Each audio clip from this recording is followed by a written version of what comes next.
I give a presentation to a panel about groundwater in Texas, everybody wants to talk about the rule of capture. It's infamous, and we are also seeing right now in Texas a really unique time where the Texas legislature is actually talking about the rule of capture. I think that has a lot to do with the population growth in Texas, the decline in water resources, and landowners are concerned about their privacy. Thank you. You can't do that here. Landowners are concerned about their privately owned groundwater. And when you don't have a groundwater conservation district, your groundwater is not regulated. So I think it's super timely that we are having this conversation about the rule of capture today. So it's my pleasure to introduce the two Roberts up to the stage. We have Dr. Robert Mace, the Executive Director of the Meadows Center for Water and the Environment at Texas State University.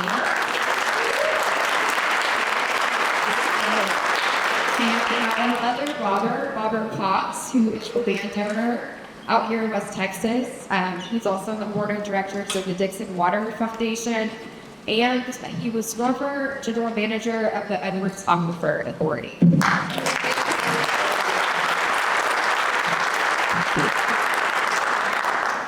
Can you hear me?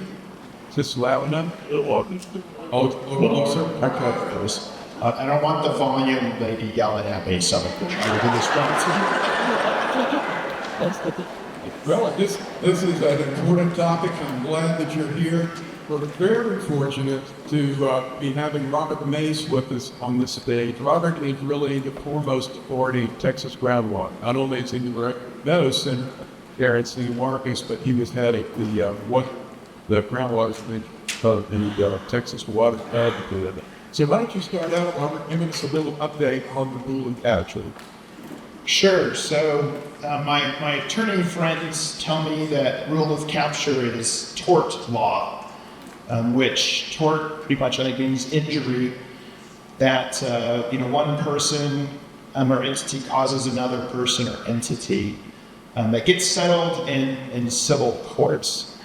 And so rule of capture is tort law. And it was established in Texas in 1904 when the Texas Supreme Court referred to, or put into place essentially rule of capture when a railroad company drained a household well. And rule of capture goes back to the Greek times, then carried forward Roman times, English common law, and then Texas defaults to English common law, which is how we got rule of capture. Now, as a hydrogeologist, rule of capture also has a consequence on management or in the lack of management. Because under rule of capture, you can pretty much do whatever the hell you want. You can pump as much as you want, dry up springs, dry up your neighbor's wells, and you don't suffer. You can defend yourself in court, basically, that you can cause these damages and your damaged neighbors are unlikely to succeed in court. There are some exceptions. You can't do it willfully. So if you're seeking to damage your neighbor, do something with the water. Don't just do it to damage your neighbor. And then Texas has added, interestingly enough, a restriction on causing land subsidence. So if my groundwater pumping sinks Robert's house, he can't sue me for my groundwater pumping, but he can sue me because of the land subsidence I caused due to my groundwater. How'd I do it? And this is a legal question, kind of. So you're the attorney. You're the real attorney. You've got it. All right. So pictures. One thing we thought we would talk about before we talk about kind of some of the current issues that are rising right now with the rule of capture, and there's quite a bit going on right now, including this week at the legislature. But it'd be helpful to maybe step back and look at see how this has been implemented by groundwater districts elsewhere. One of the early ones to implement a well permit, well regulation system was in the Edwards Aquifer area, San Antonio West, a little bit north, about 7 counties there. This was done back in the early 90s and into the 2000s. And as Chairman King has alluded to already, it was very controversial. Quite naturally, people think I don't want more regulation. You know what? I permit. You got sued, right? Well, we got sued many, many times. And so there was a lot of lawsuits. There was a lot of very difficult public meetings. And of course, probably among the foremost folks that were against it were the landowners that were using water. There's a lot of irrigated agriculture in this area. There was a lot of opposition from the landowners. But then what we found over the time doing that, there were a couple of benefits that really flowed to landowners. And let me tell you kind of what I've seen those benefits be. The first one I'll illustrate with a story. And I wasn't in the room when this happened, but while the legislation was being considered to form the Edwards Aquifer Authority, like I said, landowners were some of the foremost ones working against it. And one of the largest landowners in that area, certainly the largest landowner in the area, and one of the largest landowners in the state, was the former governor of Texas, Dolph Briscoe. And Governor Briscoe was in the room with his lawyers, and they were talking about whether to support this legislation or not. Even though he was no longer governor, he still had a lot of political sway in the Capitol. And his lawyers explained to him that even though he owned hundreds of thousands of acres in this area, that the city of San Antonio could buy a 1 acre plot next to it, put in a well, and pump all the water in his land and send it to San Antonio. He looked around the room and said, "That's not right." And the person telling me this story said he knew right then that the legislation was going to pass. So the first point really that has really benefited landowners is that there's protection involved in having a groundwater district, how to manage the boom cap that you alluded to earlier. It gives you some protection. You don't have to just go to court to try and stop your neighbor from over pumping you. You've got some protection there. The second thing evolved a little bit over time. After the Edwards Aquifer Authority was put in place and they started the permitting of wells, again, it was very much opposed by the landowners, particularly the farmers in the West. We had very many tense meetings in Uvalde County and Medina County. But once the permits started getting issued, what the landowners found and what we found was all of a sudden they had a real property that was well defined. Before it was kind of, you go on the property, your water under you, but it's not very well defined. It's very hard to plan on that. It's very hard to transfer that. You want to transfer it to somebody else. And so what happened was, because we had robust rules that said how much you could pump, what the minimums were, when they would be reduced, how it could be transferred. We found that we had a very active water market in this region.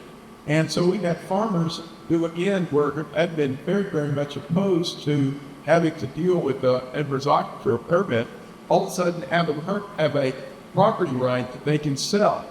And the law required that half of their water stay on the land so that the land continued to be farmed. But what they could do would be go in and put in more efficient irrigation equipment so that they could farm their land with half of their water and then sell the other half of the water to the city or to some other user. And so what we found was farmers were becoming millionaires and able to keep farming because they were able to sell their water right. So that's really the second benefit that we get found from a groundwater district to landowners. First being how to protecting you, but secondly, once you get a better defined set of rules, you have a better defined water right and a better defined personal property that you can defend and that you can work with. The way I would analogize it, and this isn't a perfect analogy, but just think about out here when you had open range and you had no fences. You might have looked at some property, but anybody can be grazing your property. How valuable is that to you? Once you were able to define your property and you could plan on how to use it, then all of a sudden your property rights were a lot stronger. And it's similar to that with the water. In one of the court cases against the Edwards Aquifer Authority at the time, you can find it online, EAA v. Day. I try to read it once a year. It's been a while since that's come out. Just because it's kind of like reading the Bible, and in your frame of mind, what you're looking for, how you've grown as a person. At least for me, I get something different out of it every time. So I recommend you read it. I think it's actually pretty readable. Well, one of the things that the Texas Supreme Court noted in that decision was introduced the concept of fair share in terms of managing groundwater. Now, one of the roles of managing groundwater was to ensure that every landowner had a fair share.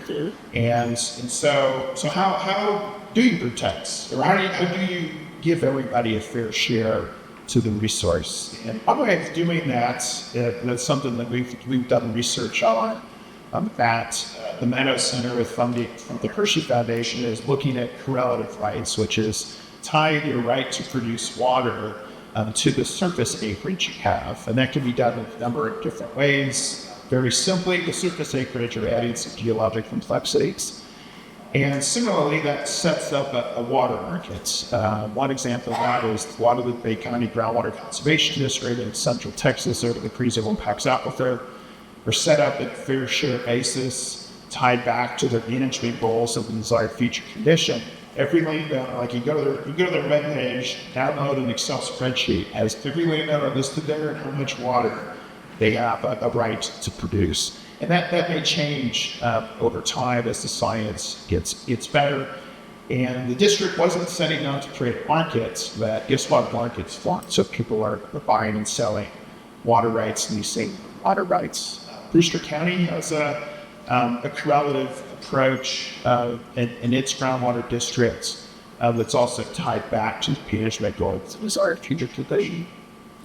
That's very important. Well, Robert, why don't you tell us a little bit about some of the controversies going on now and what you're seeing happening at the Capitol? Yeah, so these are very interesting times in groundwater. Over the years, decades really of my career, I hear people talk about trying to change rule of capture. And sometimes that comes up in the legislature, but never in a big way.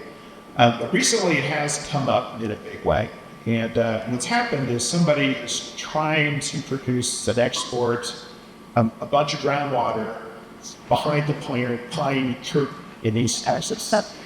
And, those folks know how to fight about water. They've been fighting about water. Plus they've got Bigfoot on their side. But they've been fighting about water with the rest of the state really since the beginning. Like you go back to the even pre-Civil War state geological surveys and fights in the legislature about doing studies to identify places to build reservoirs and things like that. And so what's happened is this project that's been proposed, that's in the Natchez Trinity Valley Groundwater Conservation District, happens to be in the backyard of Chairman Cody Harris. So however they decided to purchase that property, they published a check to make sure it wasn't in the Chairman of the House Natural Resources Committee's backyard. How do you want that? And then inadvisably kind of picked some fights with the chairman. I don't know who's advising them on how to interact with elected officials, but it's bad advice. It's bad advice. So what's happened is it's now front and center in a very serious way, both on the House and on the Senate side. And in fact, earlier this week, I'll read it, mangle his words. Chairman Harris said, "We have to get to the legislative session so that we can seek permanent change in the rule of capture." So he is very seriously looking into this. There was a House Natural Resource Interim Committee hearing Tuesday, and there was a lot of discussion about rule of capture and the issues with groundwater export. Kind of my sense from when I was there, my sense was that maybe they're gonna focus more on the areas of groundwater districts with groundwater districts. I think the committee and even the chairman is trying to figure out exactly what things look like, but it sure looks like there's a strong intent to change things.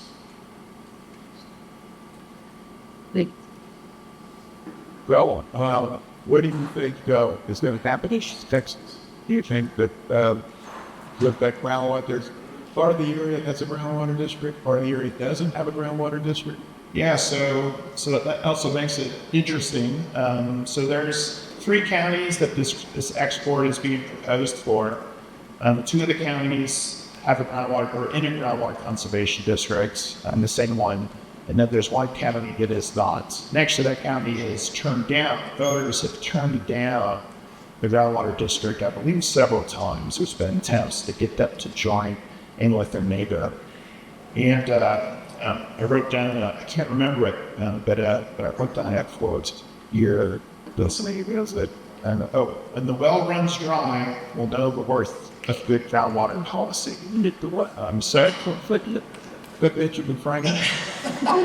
That's me bastardizing Benjamin Franklin. Kind of flipping around, remix it. I think he flows. I don't have it memorized yet, but if you don't have a groundwater district, you don't have any protection. So for example, I've dug a little bit into that issue out there, just seeing, what are they asking for? How does it relate to the district's deal items in the state water plan? And what they're planning to do is daylight it in the two counties that have groundwater district because they have to submit a permit application. I have no idea what they're doing in the other county. So they don't have to capture it. They can do whatever they want. Submit. So again, having a groundwater district does daylight some of these things. But I want to also stress that having a groundwater district doesn't necessarily solve all your problems. The district does have to take its management role in a serious way. To ensure that there is a process that somebody goes through when they apply for a validation. And then districts do not have the ability legally to deny export. But there is a process in statute that districts can follow when they're reviewing export permits. So they can put restrictions. And then one of the folks testifying yesterday, attorney friend of mine, Arnson, said that it was clear that a district could deny a permit, but an export permit, if that permit application to export didn't meet the requirements the district had for that permit. So do you think the legislature will look at the prohibition or a potential prohibition on export groundwater? East Texas is good at prohibiting export. There's something in statute called the junior provision that came into play. That's surface water. That's surface water. So they've had some success. It doesn't outright mean exports, but what the junior provision says that if you have let's say you have a senior right in the river basin, and you want to pipe it across outside of the basin to this big city of random Dallas. Then that senior permit becomes the most junior, which means you're at the bottom of the list. Getting water from the water bucket. The bucket's dry by the time you get there, you're tough. So that's a strong disincentive for anybody to export surface water. So we'll see. I think there might be an opportunity. One interesting twist is that if they decide, personally I think it's a hand gift to throw out boom capture. There's a lot of people that like the boom capture. As a former boss that mine told me there's a million ways to kill a bill. There's only one way to this one. And so it might be the legislature focuses on the areas without groundwater districts. So what I watch out for is that what if it becomes more enticing to not have a district than to have a district? Let's say they can export, meaning very difficult in areas without districts. If they feel that's what they have authority, maybe you don't want a district anymore, because that seems nuts. Yeah, we have a funny situation in Texas where surface water is considered to be state water, but it's hard to transport it across the state, whereas groundwater is considered to be private water, regulated locally, but it can go anywhere in the state. Right. And that junior provision came about in 1997 with the passage of Seneca 1 and regional water planning, which was part of the horse trading that went on, the creating the regional water planning process, and it's horse trading with East Texas. And then when that came in, arguably, I believe it though, that's when we saw a big uptick in groundwater and some marketing, private groundwater marketing, plants for exporting water. At this point though, with the state, It isn't so much, I mean, there's still obviously private folks seeking to market and transport groundwater, but the easy water is gone in Texas for most of these large communities. Although, they can do a lot more with conservation. But like the I-35 growth corridor that I live in, folks are getting more and more desperate for water. And the population growth, data centers, chip manufacturers. It's going to be really, really interesting. I mean, it's already interesting. It's just going to get more interesting. And I'm using interesting in the parlance of may you live in interesting times. Well, before we go to questions, is there anything you want to summarize with?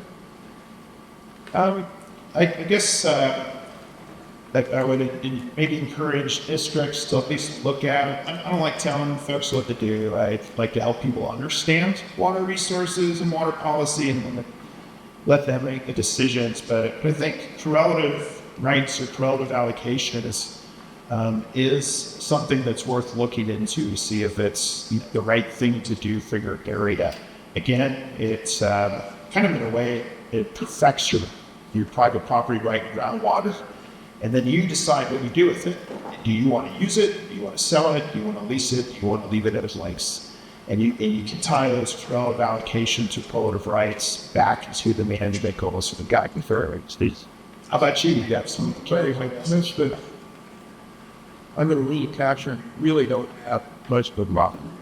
Correct. Literally, it's only when you have a groundwater district and permits that you really develop significant property right that you can do something with. I've got one more question for you. Okay. Do you miss getting sued all the time? No, I love moving out here. I'm jealous. So we wanted, part of the design of this session was to leave a lot of time for you to ask questions, because we know that the rule of capture is as a obtuse but important issue, and so we'd like to hear your questions.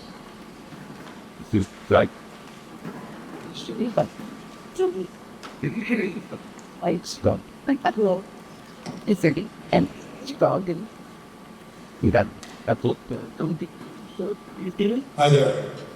Hi. We've heard a lot of ways that you can harvest water.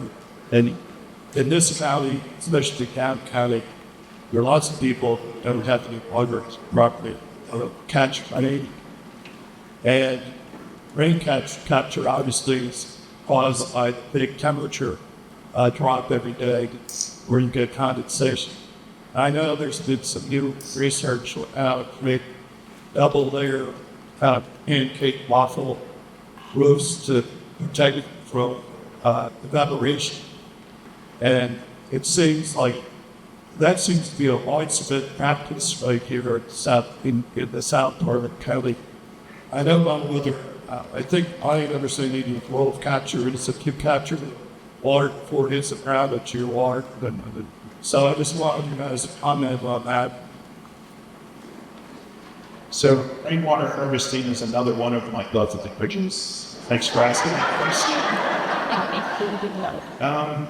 We just put out at the Meadows Center. We just put out a report that has Excel spreadsheets you can download that helps you design or even evaluate your current design to see how reliable it is, or design a reliable system. And by reliable, I mean it has daily rainfall data that goes about 80 to 100 years back. And then it allows you to see, is your roof big enough? Is your tank big enough? Is your use small enough to get you through the repeat of the drought? What we showed was that you can do rainwater harvesting in the entire state.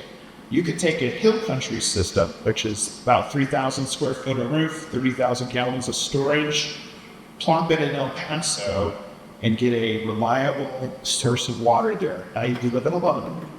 But 35 gallons a day through the worst drought in El Paso sink, you get an average 8 inches. So I know last time, 2 years ago when this was held, I was unexpectedly and pleasantly surprised that there were so many rainwater radicals in the audience. I'm hoping to maybe come back the next time we have this and talk about rainwater harvesting and do something to reliable systems. But it's big in the hill country because, again, it's like the aquifer doesn't produce. There's no rural water supply system. So you do rainwater, you you don't live there. And so, yes, that's a very viable, in my opinion, very viable supply. We've got a question over here. Brian Winter. Robert, hello. Good to see you both. Good to be back in your state. And Robert Mace, I'm building a house in northern New Mexico that's going to run entirely on rainwater. So I'm one of those radical activists. My question, though, is to Robert Potts, probably.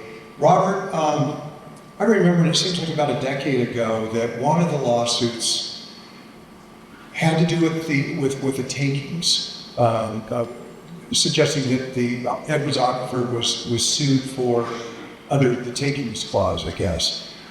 Is this ringing a bell for you? Because apparently it was successful by the people claiming that the regulation was takings at that time. Yeah, that's the case that Robert just referred to, the Day case. So every lawsuit against the Edwards Aquifer Authority claimed is takings. Every single one.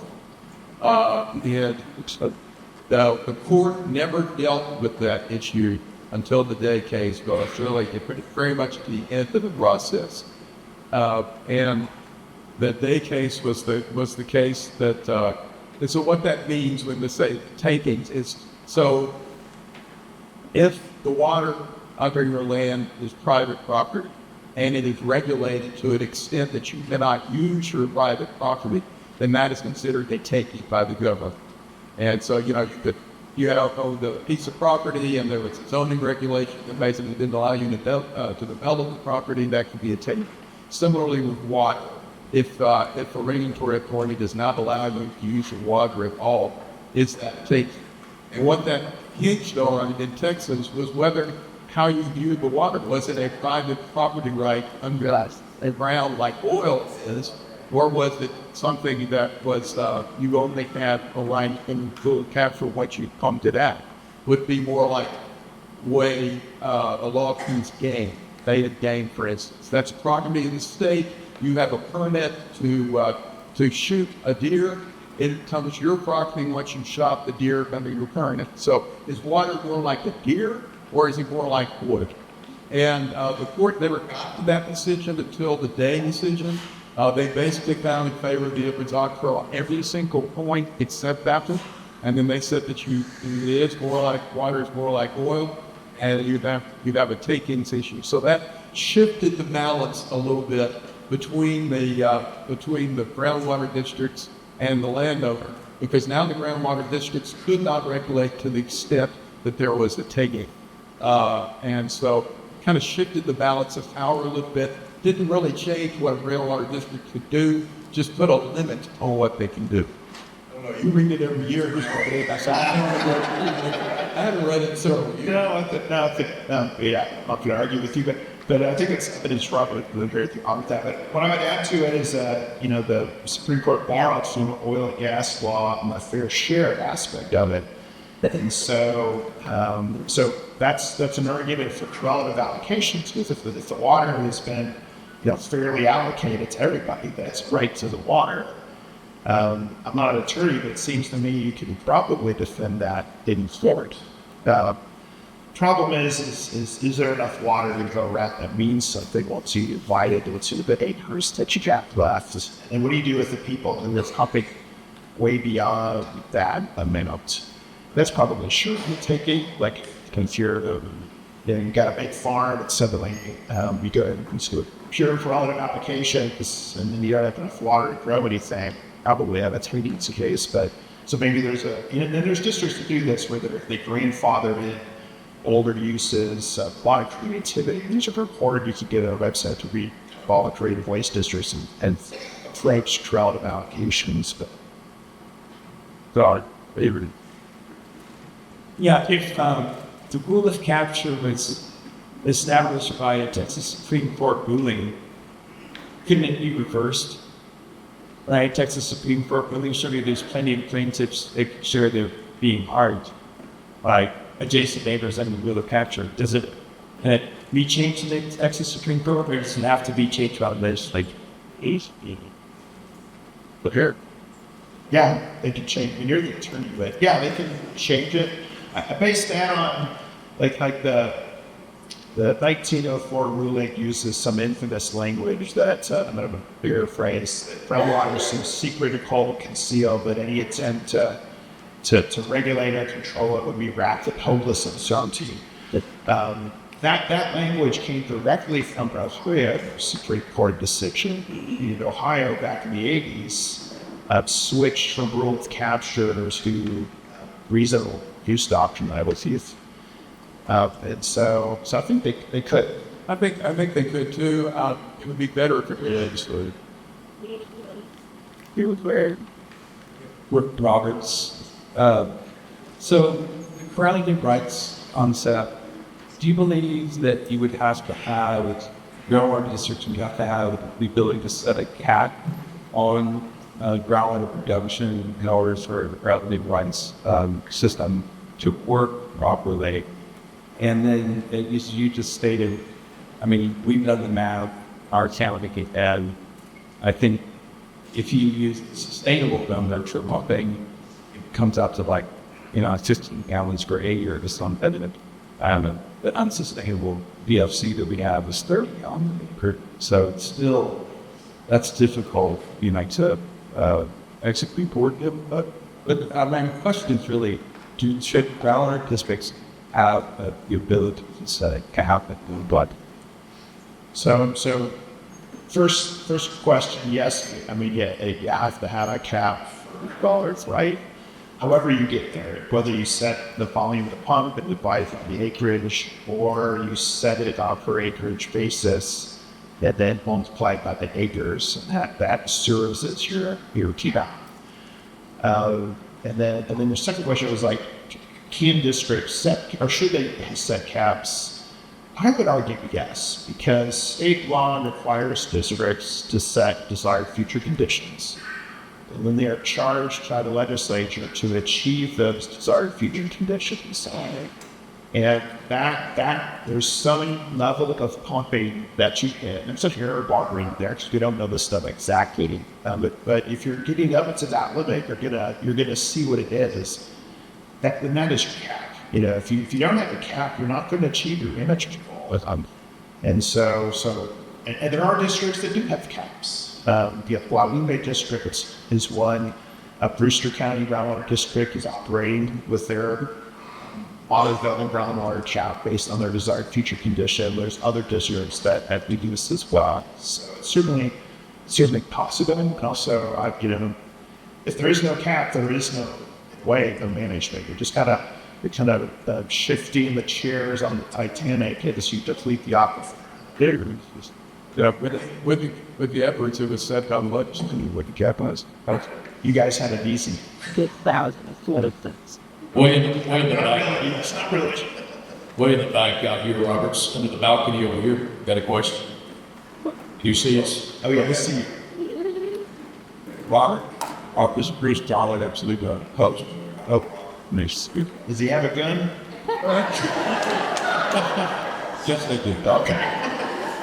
With regard to the rule of capture, I'd like to point out that the Conservation Amendment, the Constitution explicitly assigns that out to the legislature. And that was cited by the Supreme Court. It was either Marshall or Cipriano back in the 1990s, but they specified that it's a legislative obligation to do that. The court in that case was reluctant to try to do anything to amend or to capture to bid because it was a legislative process. And only the process. Yeah, I forget the name of the judge that wrote that. Was cited opinion on Cipriano. Just recently retired. The Supreme Court. Hecht. There we go. Thank you, Hecht. You wrote. It's me. Yes, he wrote the day decision. He's retired. He got aged out. Essentially, he can't be a judge. Can't have a certain age. Turns out, but so he's off the court. He spoke at a Texas Alliance for Groundwater Districts meeting. So we could ask him all the questions. He could answer them. So he's no longer representing the court, and he suggested to me was he probably would have done that differently back then if he knew what he knew now. In terms of what's happened, they made that decision, which is what back in the 90s in time. Other questions? I have one. if no one else in the audience does. Okay, so y'all mentioned how regulations actually can result in landowners being able to obtain value out of that groundwater. And the Edwards farmers were able to use some of their water and sell some of their water. But what about the landowner, like, for example, Paul Foster, Chairman Foster, who we heard from today, who has elected not to produce his groundwater? Do we have any incentives in Texas for landowners to be able to do that? And if we don't, should we be looking at something like that? And how? Well, I think this is your relative rights issue. And out of that, we the mechanism of those. Yeah, there is a district that compensates landowners for not pumping, leasing, or selling their groundwater rights. Those Savannah districts who it's too complicated to describe everything they're doing, but at the end of the day, it's a correlative rights process. And so they will pay landowners to not pump the water. So if you decided, even if you decide on your own, you're like, I don't want to sell my water. I want to keep it on my property. Then you can go to the district and sign a contract for different term lengths, get compensated for that. But I'll add to that is that sustainability becomes really important if you're trying to keep water on the land. And so if the aquifer is not being managed sustainably, which means the water levels are going down every year, in other words, you're draining the aquifer, you're still going to get drained, even if you don't use your water. Now, if the aquifer is being managed in a sustainable way, then you do keep that water underneath your property. I'm not saying that not pumping the water in a declining is a bad thing. No, there certainly could be benefits for that. I just want to stress that if aquifer is being depleted over time, you're slowing down that depletion. If you're not pumping the water, that your water still gets drained by people that are pumping it. And that's why a cap would be important. Yes. Yeah, but I had a question about you. Yeah. And then we got Saudi, like you're about considering what a like fan. Well, first note, it was the company was Garwood and the city was San Antonio on the 97 Riders Prohibition. That's where that came from. That was Rodney Cook did that as part of the Garwood discussion, selling water to San Antonio. But my question is this really going to be a discussion about, eliminating rules of capture, or is it really going to morph into what tools a groundwater district is going to be given, and what does a groundwater district look like in the future in terms of regulating exploitation? I hope it's the latter, actually, just because changing the rule of capture is a heavy lift, and it's not disrespectful to the legislature. We'll see what happens, but again, I think there's enough people that would get in the way of throwing out the rule of capture that it's going to be really tough. So I do think that when you're given districts what power, but clear powers to regulate resource. Kind of what I observe is that there's a lot of districts do not have rules to achieve their desired future conditions. And I don't want to be critical, because a lot of them are my friends. And there's multiple reasons for that. Like a big reason is it's not like it's we heard a testimony earlier this week that there's a district that is being sued by a water user that refuses to follow the district's rules. And they're using lawfare, Humber, to use lawfare to basically financially wipe out the district. And the district is in danger if it comes to the other way, which is, I think, problematic, because you get a big pumper pumping all the water. They talk a lot about private property rights, but they don't seem to care a whole lot about everybody else's private property rights. So maybe I'm hoping that the legislature can do something that does protect districts, or allows them to defend themselves, particularly if the districts are implementing what the state is telling them to do, the legislature is telling them to do. Otherwise, almost every district, but Robert Henry had deep pockets when he was at the Edwards Aquifer Authority, so they could defend themselves with an excellent legal team. But single county districts, in this case, it's partial county districts, just can't do it. I agree that groundwater districts are woefully underfunded. I support it. And if we're going to be relying on the districts to manage the sustainability of our groundwater, which is so important in the future state, we've got to fund them, we've got to support. So that's what I hope will come out of this next post. I'm not clear on correlative rights with that means. Can you briefly explain that? Sure. Thanks for asking that question. So correlative rights would mean your right on groundwater is correlated with something, and that is generally surface acreage. So let's say you had 100. If your groundwater district had 100 acres, if you had 100 gallons allocated, each acre would get a gallon. So if you had 50 of those, they get 5 gallons. And then Robert, a small branch, would give 1 gallon. Why we were saying that's in wallet on coots, so any regular request to the top on. Yeah, so correlative rights then becomes a tool. So like what's happened in Guadalupe County District, like in part they went to that scheme because they sit over in a juicy office and they're between and along this I-35 going. So they were like, how do we manage in a way that makes things like fair with the groundwater export projects that are coming in and development. And so they basically divided their water out to a landowner's based on service acreage. They also added sand thickness, so they added iron geometry piece of it. And so, what's kind of cool about that situation was that regardless of what your neighbors are doing, you don't have much control over your neighbors, but regardless of what your neighbors are doing, you've got your water rights, and then you decide what you're going to do with it. You want to throw in and make some money out of your water, whether you sell it or lease it, or decide you're going to use it for something, cat sound maybe, or leave it in place. Then that becomes your decision on you go burn water. Versus what happens in many districts today, which is there isn't a cap, and suddenly you get a big dog that shows up, takes all the water, which is what happened in East Texas. Someone showed up and said, "We're taking all the water that's left under the desired future." And so, what does that mean for the folks in that area that now don't have water to meet their own future growth needs or things that they want? And what happens is the district finds out allowance or pumping, and it just becomes a rule of capture because the aquifer will limit you at the end. No, but they like it. Yeah, we have time for one more question.